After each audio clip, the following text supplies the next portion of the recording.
it can be such a great tool. And I think you said something, people like us, right? That's a term that we have to be able to let go of if we want to change, changing that identity, changing that belief that we actually are those people. We can be those people, and surrounding yourself with others and listening to shows like this, listening to all the great wisdom that you've put together out on YouTube, I think is a great way to do that. And with that, you've built a massive following on YouTube. You've assembled the wisdom of others. You've been sharing your own wisdom. If someone was on a mission like you, like me, on a mission to make an impact in the world, to help people really change their beliefs about money, to step into that investor mindset, what advice would you give them to focusing on really making a huge impact in the world on their mission?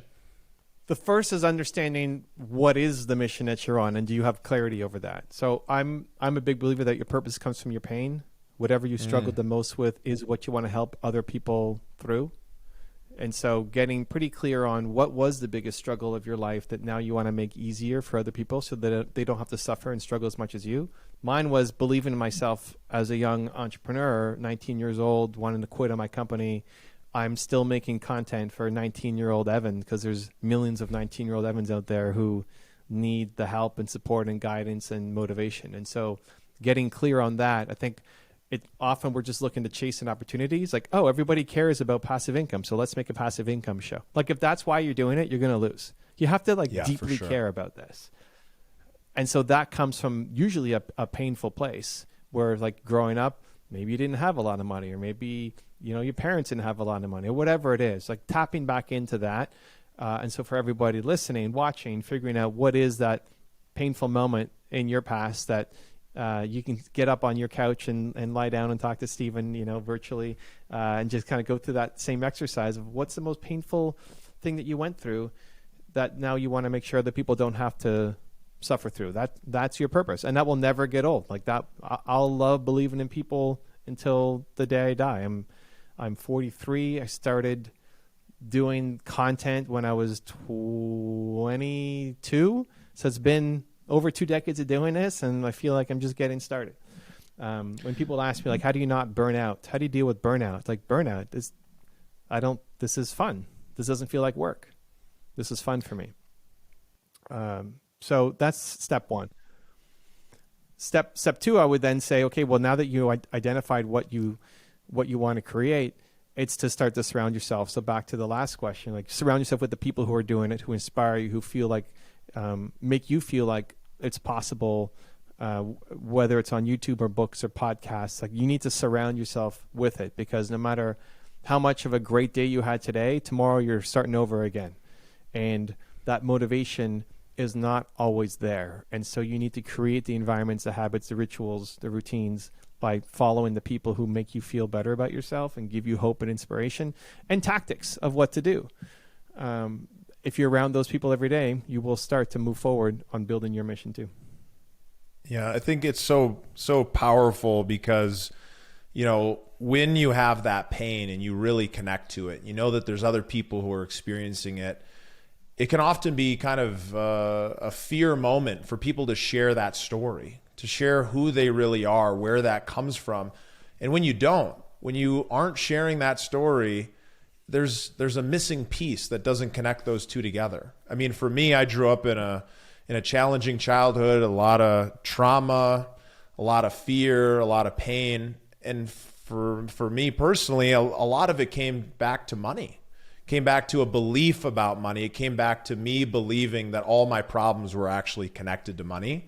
I later learned as an adult that, many of those things would have still been present even without it, but it gave me a drive to go figure this out, to go figure out, hey, how do I get out of that place where I don't have to worry anymore, where I don't have to, lack the resources to actually solve these problems. And some of those problems are, psychology. It's like the challenges that we all face. And some of them is skills and strategies. And so for me, I think it's really important. And I know your channel has been really powerful for for millions of people. It's been powerful for me in diving into that format of learning from other people who you essentially share the wisdom of really, really great successful, smart folks.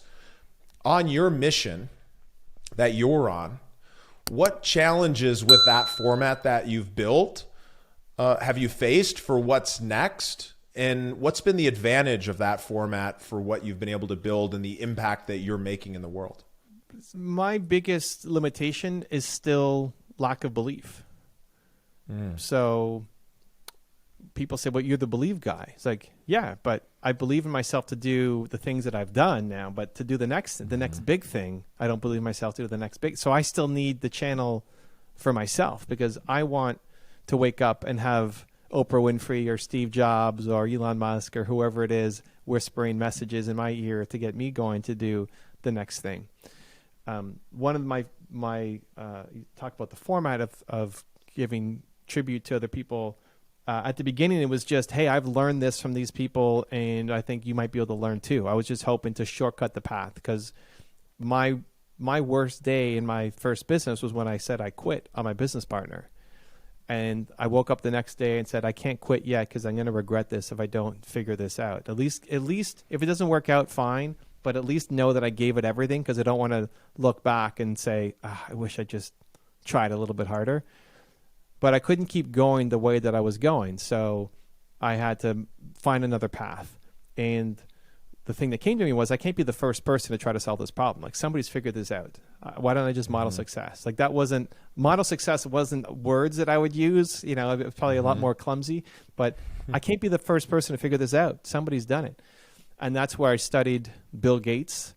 It's like, Bill Gates had who's got a software company? I had a software company. So who's got a successful software company? Bill Gates came to mind. This was not very advanced planning. It's just top of dome. So, okay, how did Microsoft get started? And how did he build? Like, not so much how does Bill Gates make an extra $1 million now? Who cares? But like 0 to 1, how do you do that? And it was through partnerships. And in learning how he applied that in Microsoft, I brought that to my business, and quickly after had my first check for $13,500. And that may not seem like a lot, but when you're making $300 a month, like $13,500, it's like, holy cow, this is a grand slam here. And more importantly, I could do that again. That was just one deal. I could close more deals. So the strategy there was model success. Find people who have done this and put that to use in your business or your life. And so I then went on this mission to continue learning how I can model other people's success. And then that eventually became a YouTube channel where I shared a lot of messages. A surprising benefit of that has been I've gotten to meet some of these people. You know, like, I was just profiling some of them, and then now I get to do interviews with them or go hang out with them or go to their houses, and some of them have become friends, which was never part of the idea of what I could do. It's just, hey, I love your message. I'm trying to get it out to the world, because if I learn from it, maybe other people like me can learn from it. And it's been amazing to be able to foster all those connections too. Yeah, and I think it's such a good example, because you essentially found something that you needed, and you recognize that a lot of other people likely need it as well. And that really led you down this path where you're able to, go out and continue to share those lessons, and obviously it continues to grow exponentially. When you look at that impact that you're looking to make moving forward, how has that changed versus maybe midway through the journey when you realize, like, oh, this is really about helping people to believe? And where do you think, and where are you focused on going with that message and the impact that you're looking to make in the world? So I'm trying to solve the world's biggest problem, which I think is people don't believe in themselves enough. I think everybody has what I call Michael Jordan level genius at something. Like, you're the greatest in the world at something, and it's probably not what you went to school for, and it's probably not what your parents did for a living. It's something completely different, but you could be the greatest in the world at something. And so it's figuring out what the heck that thing is, and then believing in yourself enough to go chase down that dream. And that is a problem that I'm never going to solve, and I wake up every day trying to solve. I think if you look at the history of me doing this, whether it's the 14 years on YouTube or the 6 or so years before that, making website content and having 100,000 pages of website content, I've gotten a lot more articulate and clear on what I want to do, as well as seeing a bigger vision for it. Steven, when I made my first video, I didn't think it was going to do anything. I thought, I'm going to make this. I'm a visual learner. I'd rather see something than listen to it or read it. I'd like to see something. And so I thought, there's got to be some people who are like me, and I'm going to make it, and hopefully it inspires a couple people. And if 50 people saw my video, I'd be freaking out. Like, 50 people saw this video. Holy cow, this is amazing, right? Now, this was 2009, right? So YouTube was a different world. Nobody had 1 million subscribers. The influencer wasn't a word. So there were no models to follow. I was just this crazy person making content. Long-form educational videos like did not exist. So I was just doing it because I thought it might help a few people. As it started to grow, and as YouTube had started to grow, and as more people started creating content, it's become way more apparent that, this could be so much bigger than just 50 people, watching a video. I should take it more seriously. And fast forward to today, we have 42 people on the team. I could do a lot more with content and reach and impact than if it was just me trying to do everything by myself like I was at the beginning. But the intention was always there. The intention was always to serve. The intention was always to help people believe in themselves, especially entrepreneurs, a little bit more. I was just doing it on a really super small scale in my production as well as my thinking for how far this would go. And with time and effort and energy and mentors and more belief, it's become something much bigger. And now I just want to continue building it bigger and bigger and bigger to impact more people. And where do you see the next opportunity or the next focus point for you in making that impact, outside of the strategies that you're using today? Do you think, there's so much left here, there's no reason to focus on anything else? Or do you think that for people who are looking at making impact, whether that be online or through content or speaking or any of those different avenues, where do you see that kind of the next horizon, kind of like you entered YouTube very early on? What do you think's next? So I think it depends on what your mission is, right? So for me, I've got a giant mission, right? I want to impact the whole world. And so how do you do that? Well, my hypothesis is that it's content at scale. And if you're going to do content at scale, you've got two options, long form or short form. Like the platforms are basically divided. TikTok and Snap and Facebook and Instagram are all short form content. And then YouTube is long form, and YouTube has shorts, I guess, as a combination. But there's YouTube on one side with the long form and all the other content, which is short form.